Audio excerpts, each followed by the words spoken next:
আমার ভাইরা, এবার আমার নবীজি আরেকজন নারী সাহাবীকে ডাকলেন। তিনি বললেন, নুসাইবা কোথায়? আমার কাছে এসো। সুবহানাল্লাহ।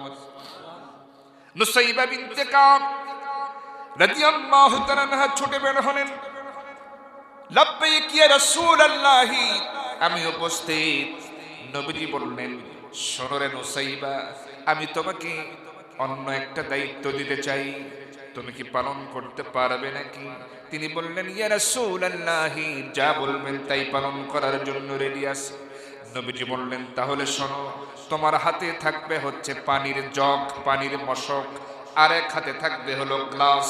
তুমি মুজাহিদদের এই তাঁবুর সামনে দিয়ে একবার ওই দিক যাবা, আর একবার এই দিক যাবা, মানে হাঁটাহাঁটি করবা। নির্দিষ্ট এই কয়েকটা তাঁবুর মধ্যে তুমি আসা যাওয়া করবা, হাঁটাহাঁটি করবা। তার মানে তোমার দায়িত্ব হলো পানি পান করানোর দায়িত্ব। কিসের দায়িত্ব? পানি পান করানোর দায়িত্ব। কারণ হচ্ছে এই জিহাদের ময়দানে আমার মুজাহিদেরা, আমার সাহাবীরা যুদ্ধ করতে করতে শক্তি প্রয়োগ করবে, তারা ঘাম ঝরে ঝরে পড়বে, তৃষ্ণা লাগবে। পানির তৃষ্ণা লাগার সাথে সাথেই দৌড়ে চলে আসবে তাঁবুর কাছে। আর আশা মাত্রই যেন তুমি পানি দিতে পারো, আশা মাত্রই যেন ওই মুজাহিদদের যেন পানি খুঁজতে না হয়, পানি পেতে যেন দেরি না হয়ে যায়। এজন্য তুমি পানি পান করানোর দায়িত্ব পালন করবে। আর পানি খেয়ে সাথে সাথে দ্রুত মুজাহিদ আবার যুদ্ধে জড়িয়ে পড়বে। এইভাবে করে দায়িত্ব পালন করবে রে নুসাইবা। দায়িত্ব বন্টন হয়ে গেল। যুদ্ধের ময়দানে যুদ্ধ শুরু হয়ে যায়। মুজাহিদরা যুদ্ধ করছেন প্রাণপণে।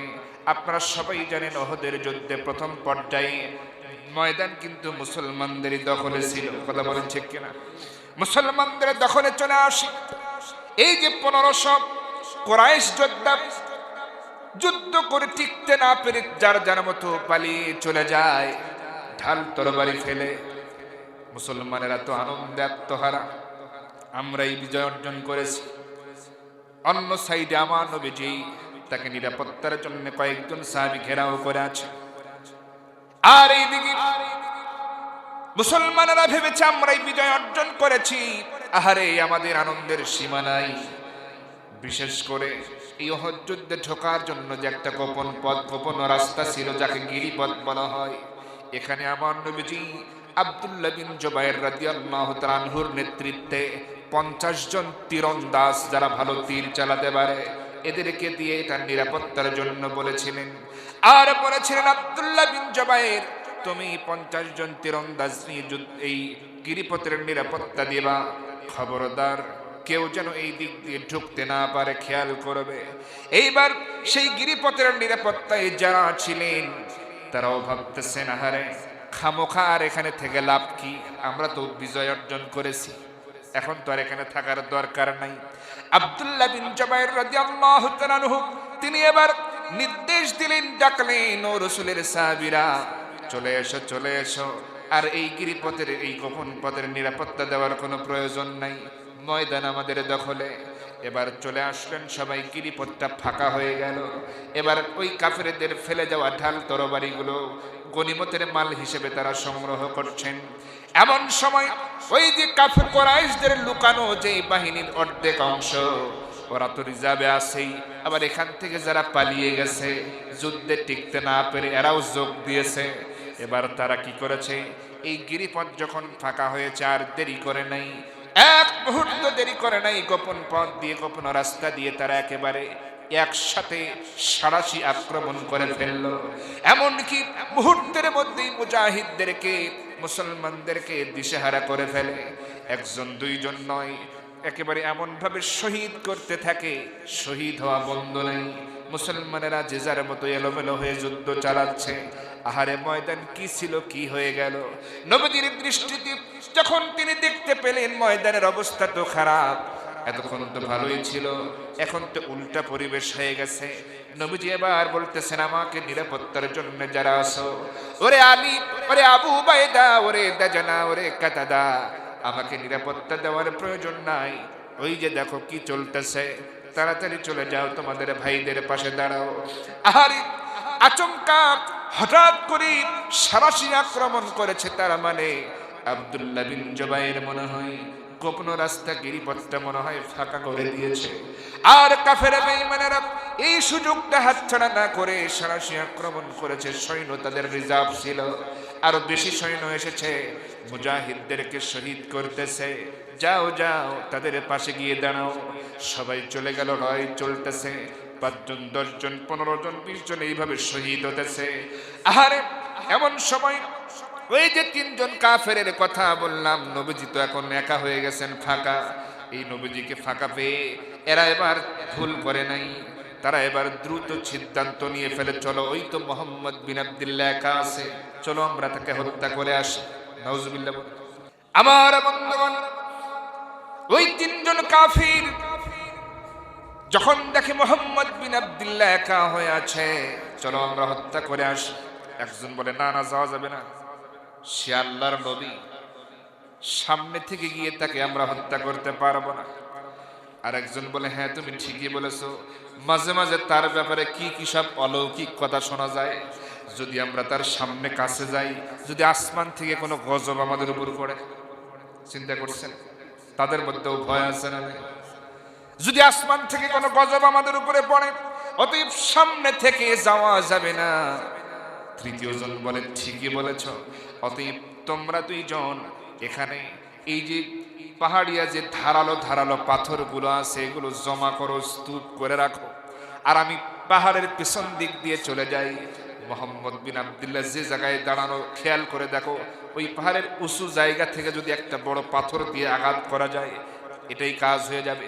যদি কাজ না হয়, ওই যে তোমাদের জমা করা পাথরগুলো থাকবে, বৃষ্টির মতো নিক্ষেপ করবে, যেখানে লাগবে সেখানেই কেটে যাবে, ফেটে যাবে, রক্ত বের হবে, সে নিহত হয়ে যাবে। অতএব এই কাজটাই করা হোক। সিদ্ধান্ত ফাইনাল। 2 জন ওই সমস্ত ধারালো পাথরগুলো চতুর্দিক থেকে নিয়ে স্তূপ করে জমা করতে থাকে। আর ওই কাফির কুরাইশ ওই পাহাড়ের পেছন দিক দিয়ে গিয়ে উঁচু জায়গায় উঠে বড় একটা পাথর নিয়ে নবীজির মাথা বরাবর মেরে দেয়। মাথায় তো নবীজির যুদ্ধের হেলমেট ছিল, সেই লোহার হেলমেট ছিটকে চলে যায় একদিক, পাথরটাও চলে গেল আর একদিক। এই হেলমেটের চিকন সামনের 2টা লোহা নবীজির কপালের মধ্যে ঢুকে যায় এবং ভেঙ্গে 2টা অংশ সেখানে থেকে যায়।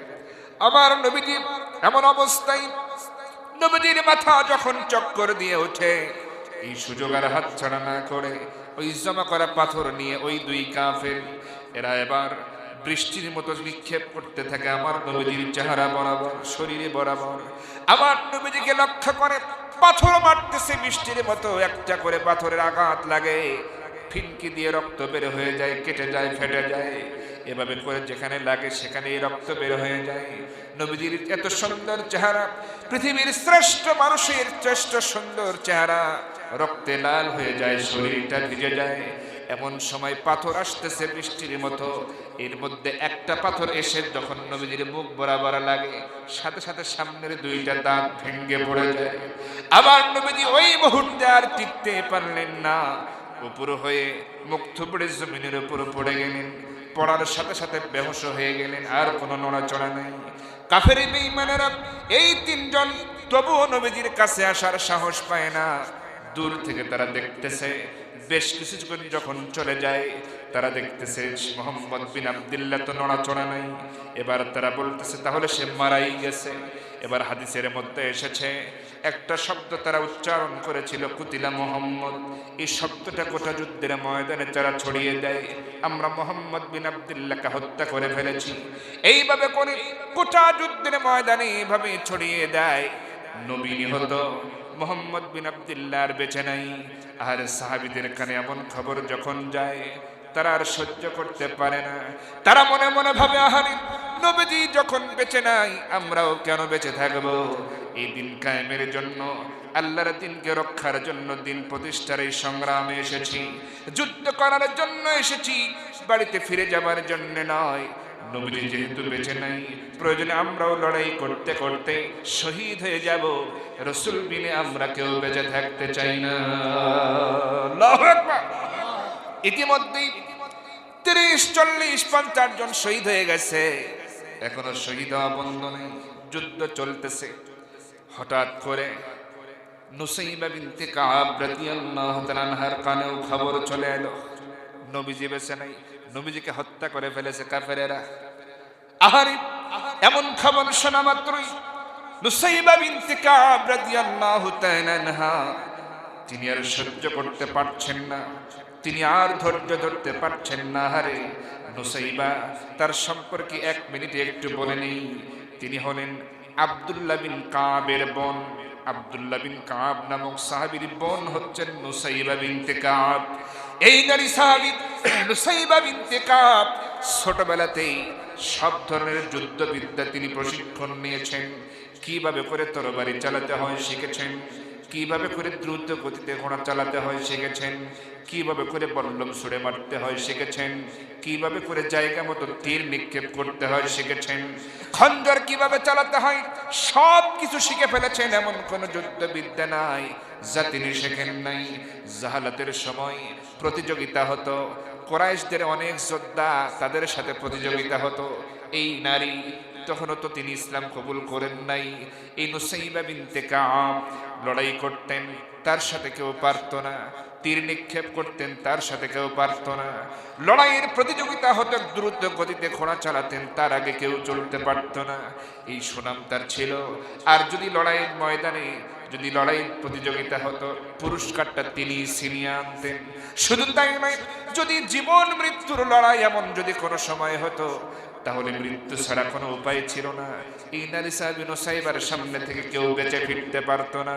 এই জন্য কুরাইশদের মধ্যে আগের থেকেই এই পরিচয়, এই কথা প্রচার আছে যে আব্দুল্লাহ বিন কাবের বোন নুসাইবা থেকে সব সময় তোমরা সাবধানে থাকবে।